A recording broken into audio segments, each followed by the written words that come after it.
you see, again, a lot of Hindus are confused about the symbolism that goes with Hinduism. So what are the main key symbols of Hinduism?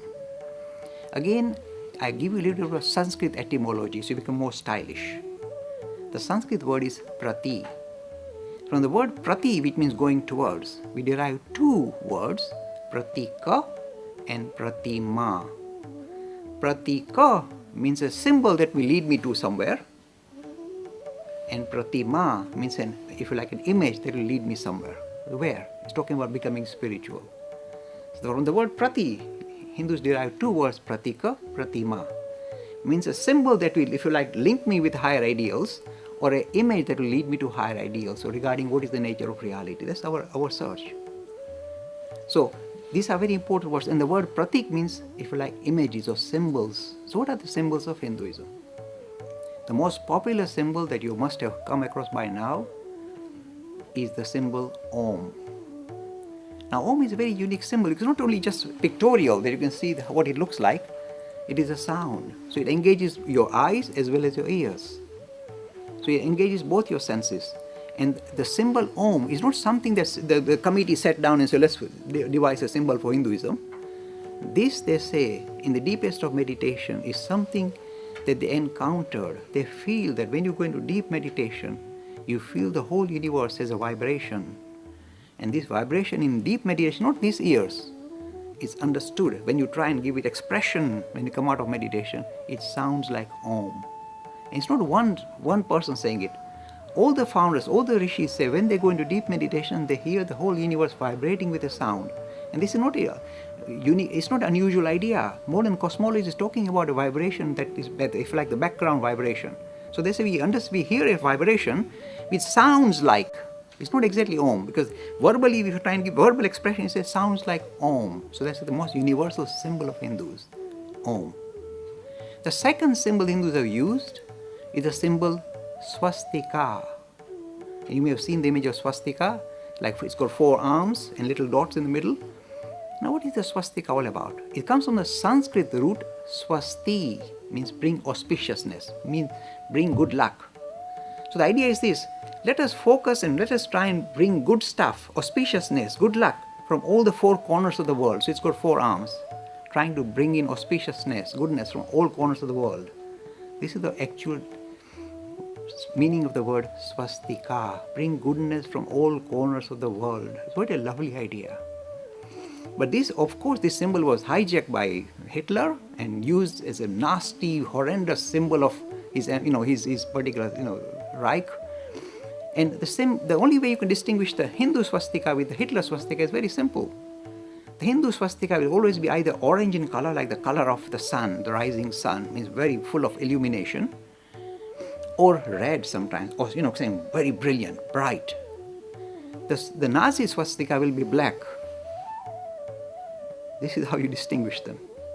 But this one was actually, did a lot of black deeds, if I can use that language, in the name of swastika.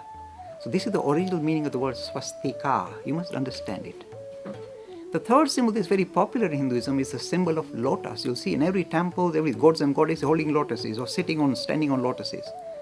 And the lotus is, the reason why lotus appears very interesting is this. This says, even though the lotus grows in very muddy places, you've seen the very muddy, lakes or ponds where the lotuses grow. So even though the surroundings are very, not very, very helpful, the beautiful lotus comes out as perfection. There's no blemish on it. It's absolute perfection in the middle of all the chaos. So the idea of spirituality is, even though we find ourselves in a mess, this human condition, etc., there's something very special and very pure within us. It's trying to manifest itself like a lotus, purity. So this is the reason why the symbol, if you like, the 3 major symbols, Om, swastika, and lotus, are central in the Hindu religion. Now let me come now finally to the central prayer of the Hindus. Hinduism is a vast religion with vast number of different practices, North India, South India, but one particular prayer that has, if you like, attracted the attention of all the Hindus worldwide and throughout India is a prayer called the Gayatri.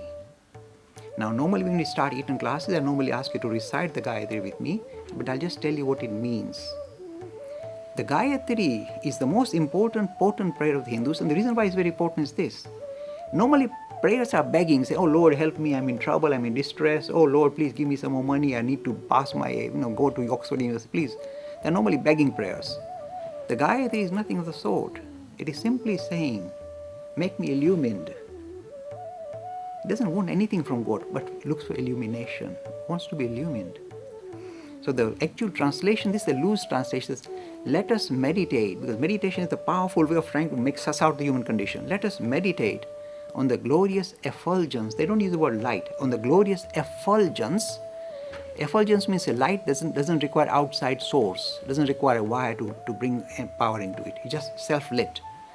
Let us meditate on the glorious effulgence of that supreme being, or idea of what is underpinning this reality, who is behind this creation. May she, the word is very interesting. The most important Hindu prayer addresses the concept of super-personality. Notice the he. All Abrahamic traditions are stuck with he. The Hindu tradition is stuck with, is happy with the word she.